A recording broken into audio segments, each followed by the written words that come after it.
Kalau gas secara keseluruhan stok kita tidak ada masalah. Yang ada itu adalah ada kenaikan harga gas di beberapa industri non HGBT.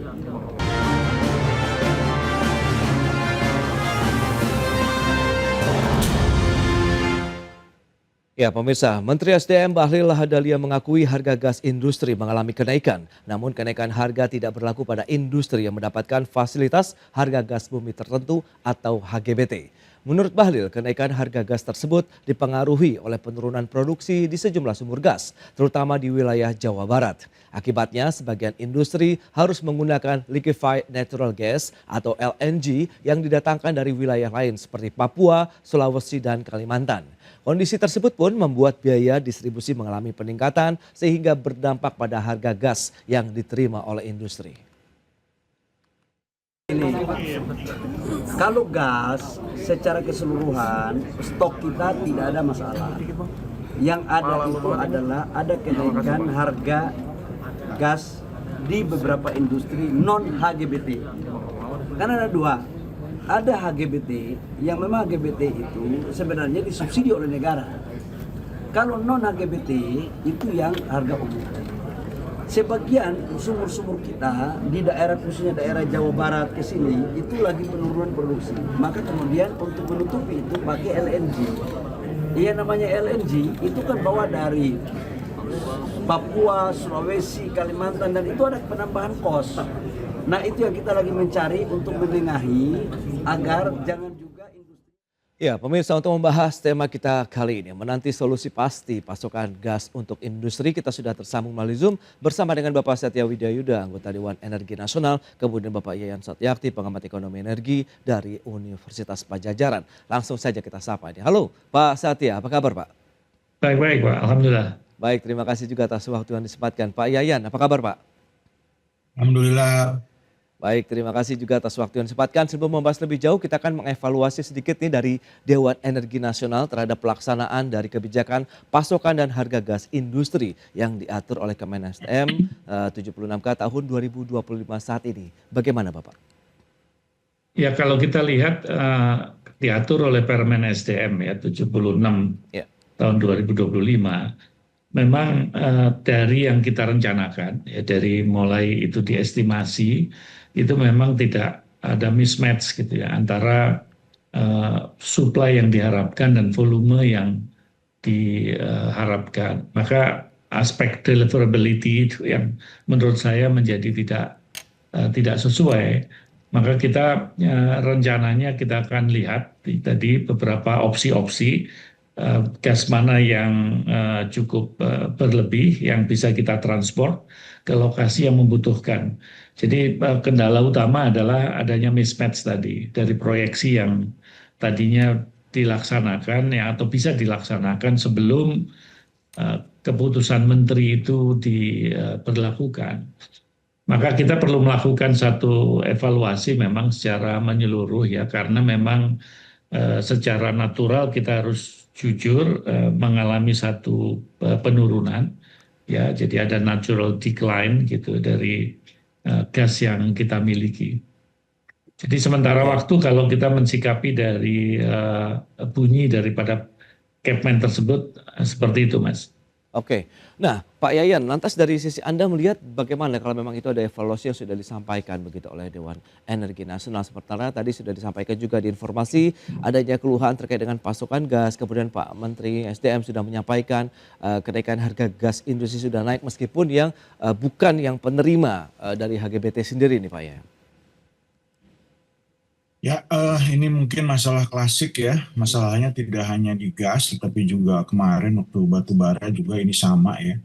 Jadi masalah perencanaan dan kemudian mitigasi risiko yang dihadapi khususnya oleh baik itu Kemen SDM ya, kemudian juga perusahaan yang memang seharusnya di sini itu selalu dilakukan proses monitoring ya, kemudian juga dari sisi misalkan pasokan dan kemudian juga melihat bagaimana masalah infrastruktur yang ada. Nah itu kan menjadi mitigasi risiko yang harus bisa diantisipasi sebelumnya. Nah, sementara kalau kita lihat, padahal ketika di awal-awal harga minyak itu sudah mulai meningkat, kemudian juga adanya pasokan yang relatif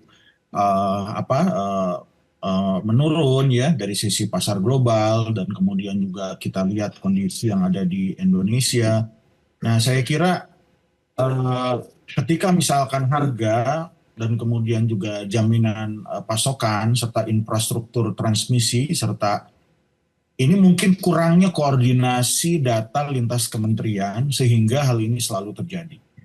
Jadi saya kira yang paling penting saat ini bahwa agar koordinasi yang lebih baik, kemudian juga proses perencanaan serta sistem inventory yang lebih baik, karena sektor gas ini itu sangat krusial ya. Jadi kalau misalkan proses ini selalu terjadi dan berulang, itu menunjukkan bahwa adanya kurang matangnya perencanaan yang dimiliki oleh pemerintah ketika terjadi risiko misalkan seperti kondisi saat perang ya, dan bahkan kalau kita lihat pada tahun 2022 kemarin ya, itu harganya lebih tinggi dan kita memiliki hal yang sama.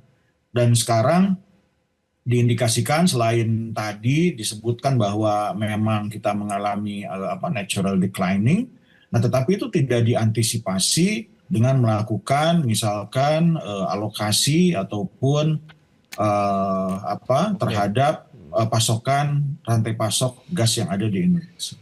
Baik, Pak Ian. Nah, lantas bagaimana Dewan Energi Nasional Pak Sehat ya begitu? Kalau memang bicara mengenai dari sisi perencanaan, mitigasi dengan adanya dinamika konflik geopolitik begitu yang terjadi saat ini, sebenarnya langkah-langkah apa saja yang sebenarnya sudah disiapkan, kemudian terjadi mungkin pasokan yang tersendat ke industri, kemudian harga gas industri yang juga mengalami kenaikan. Ini sebenarnya bagaimana Pak sebenarnya pokok permasalahannya sendiri? Kalau kita mau jujur ya, memang perlu ada penyesuaian kebijakan alokasi.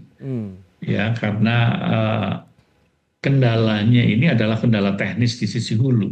Oke. Ya, dan kita juga tahu delivery-nya itu baru 60 sampai dengan 70% daripada alokasi yang ditetapkan. Maka kenapa di dalam beberapa kesempatan kita ingin menanyakan kendala teknis di sisi hulu itu apakah bisa dimitigasi ya, apakah bisa diantisipasi sebelumnya. Karena apapun kita harus mencoba memenuhi keinginan daripada pembeli, kan begitu ininya cara kita untuk memberikan jaminan ya kepada industri. Memang kita juga mendengarkan keluhan daripada beberapa industri seperti industri keramik dan juga industri kaca komersial. Namun demikian pemerintah hari ini sudah mempunyai jalan keluar, yaitu mengambil gas dari ladang LNG tangguh. Ya memang itu akan mempengaruhi harga jual karena transportasinya yang tadinya bisa disalurkan melalui gas pipa, lantas sekarang harus menggunakan LNG carrier, itu otomatis ada proses yang berbeda. Karena satu dia meliquify, yang kedua dia mentransport, akan sangat berbeda apabila itu adalah gas pipa yang sudah bisa kita alirkan dari sumur. Itu yang pertama. Yang kedua juga kita sudah mulai menyadari sekarang bahwa fenomena untuk menuju kepada gas LNG ini menjadi tidak terelakkan. Karena besarnya penemuan-penemuan gas ya, yang relatif itu berada di daerah yang jauh, yang tidak mendekati daripada pasar, itu memang mekanisme yang paling memungkinkan itu adalah menggunakan mini LNG di beberapa tempat, ya, yang kemudian nanti mereka regasify, baru dialirkan menuju kepada customer. Ini tentunya menjadi opsi-opsi ke depan yang harus dicari. Apabila kendala daripada sisi hulu itu betul-betul tidak terelakkan ya. Karena memang kalau hulu itu ada sesuatu yang sifatnya bisa direncanakan. Jadi ada yang plan shutdown, ada beberapa waktu yang memang mereka meminta, ada juga yang unplanned shutdown yang memang tidak bisa diantisipasi sebelumnya. Nah, hal demikian tentunya akan mempengaruhi revisi daripada kebijakan ke depan. Baik, itu dia yang perlu dicermati adalah memang menjaga kepastian pasokan, kemudian bagaimana stok juga tetap tersedia bagi industri karena di situ yang menjadi salah satu poin penting begitu untuk menggiatkan lagi aktivitas industri. Kita akan bahas lebih jauh lagi mungkin mitigasi yang sudah disiapkan namun strategi-strateginya juga akan seperti apa di segmen berikutnya. Kita akan jeda sebentar terlebih dahulu Pak Satya dan juga Pak Yayan dan pemirsa. Kami akan segera kembali usai pariwara berikut ini.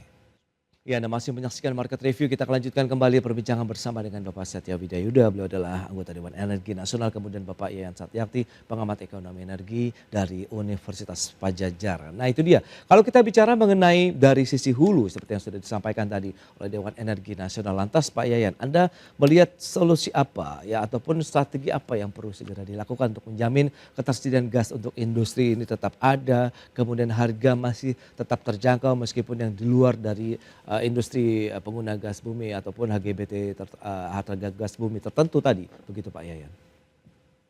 Oke, tadi seperti yang sudah dijelaskan ya bahwa itu akan ada pasokan dari blok tangguh ya, tetapi mungkin saya merekomendasikan ada beberapa hal. Yang pertama yaitu adanya tegas melakukan alokasi khususnya gas industri. Kemudian misalkan perintahkan PGN ini untuk merealisasikan katakan minimal 80% pasokan industri itu sesuai Kepmen SDM nomor 76 K 2025 dengan mengalihkan sementara gas dari ekspor atau pemakaian non strategis itu ke industri manufaktur dalam negeri. Kemudian yang kedua di sini harus mempercepat nih data matching hulu hilir ya. Ini kan suka ada asimetris ya antara SDM, SKK Migas, Pertamina dan juga Kemenperin ini agar melakukan penyelarasan pasokan harian ya dengan kebutuhan real pabrik di sini sehingga antara dari sisi upstream itu masuk ke midstream dan kemudian ke downstream sehingga kita bisa mampu, kalau tidak salah ini sudah ada sistemnya ya.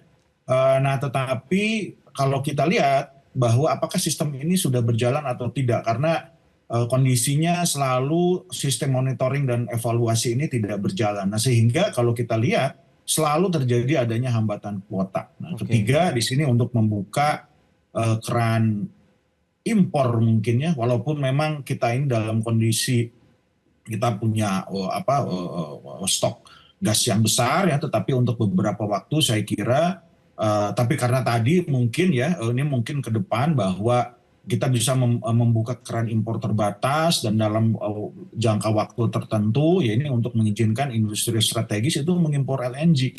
Ini secara mandiri ya sebagai penyangga hingga lapangan baru itu berproduksi ya. Kemudian yang keempat di sini harus adanya perlindungan harga yaitu dengan adanya batas atas ataupun price cap.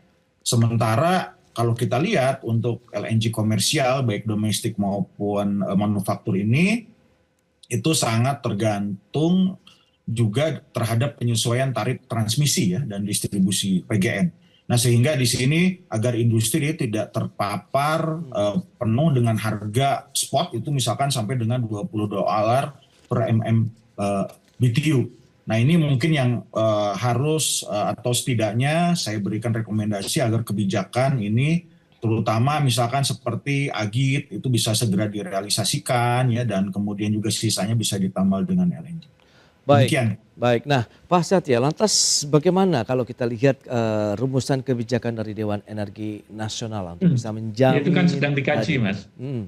Jadi ini sebetulnya yang disampaikan tadi sama Pak Yayan itu kita lagi mengkaji mengenai penetapan batas atas ya terhadap biaya infrastruktur midstream. Itu memang nanti price cap itu diperlukan ya termasuk jasa regasifikasi fee ya itu juga lagi dipikirkan karena kita harus sadarin memang akan drop yang tinggi kalau kita melihat LNG harga price daripada LNG kepada yang relatively non HGBT menjadi harga yang HGBT. Dan juga kita melakukan, ini masih dalam kajian ya, jadi jangan dianggap bahwa ini sudah ada, itu adalah mereformulasi harga LNG domestik. Itu juga menurut kami juga perlu satu penajaman, apakah kita akan menggunakan, mengikuti fluktuasi harga minyak mentah, jadi ICP maupun Brent, maka kita juga bisa menggunakan misalkan ya, tapi ini mohon bagi publik yang mendengarkan ini adalah masih dalam bentuk kajian, jadi misalkan kita menggunakan mekanisme harga domestik yang berbasis katakan cost plus, ya dengan margin yang tentunya ya cukup reasonable. Nah, di samping kita juga melakukan optimalisasi dari infrastruktur. Jadi misalkan pengembangan hub LNG domestik, ya misal dengan mengintegrasikan dari receiving terminal ke distribution line-nya dan juga fasilitas regasnya itu. Dengan demikian kita bisa memaksimalkan apa yang sudah kita miliki seperti FSRU Jawa Barat. Ya. Dengan demikian akan mengurangi kalau misalkan di FSRU Jawa Barat ada satu industri yang ada di sana, maka itu akan menekan biaya logistik. Dan harga LNG-nya bisa diturunkan sampai dengan plant kit. Itu cara-cara untuk supaya price gap-nya tidak terlalu besar gitu. Jadi kita menciptakan struktur harga LNG domestik yang cukup reasonable, kira-kira begitu Pak. Tapi ini masih kita masih kita rumuskan ya, belum Kalau ada boleh kata final. tahu nih Pak, meskipun masih dalam kajian, kira-kira butuh waktu ataupun proses yang berapa lama, mengingat pelaku industri kan saat ini juga sedang menghadapi mungkin ya pasti nanti akan secepatnya Pak, karena kita juga tahu tentang bagaimana yang menjadi keluhan daripada industri pengguna ya dalam hal ini. Baik, itu dia pemirsa, dan juga kita tahu sudah disampaikan oleh Pak Satya bahwa masih ada kajian yang tengah dilakukan untuk menentukan batas atas, batas bawah. Kemudian bagaimana kajian-kajian tadi diharapkan bisa menjadi satu solusi tadi juga ya terhadap bagaimana penyaluran distribusi gas untuk aktivitas industri di dalam negeri. Pak Satya, kemudian Pak Yayan, terima kasih banyak ini atas informasi, update dan juga insight yang sudah disampaikan, dan kami masih menunggu berarti ya Pak proses untuk kajiannya begitu untuk segera dirilis dari Dewan Energi Nasional. Selamat melanjutkan aktivitas Anda kembali. Salam sehat, sampai berjumpa kembali Pak Satya. Kemudian Terima kasih Pak Yan. Baik pemirsa, 1 jam sudah saya menemani Anda dalam Market Review, dan ikuti terus beragam informasi pilihan hanya di IDX Channel, TV Bisnis nomor 1 di Indonesia. Saya Prasetyo Wibowo beserta seluruh kerabat kerja yang bertugas pamit undur diri. Terima kasih, sampai jumpa.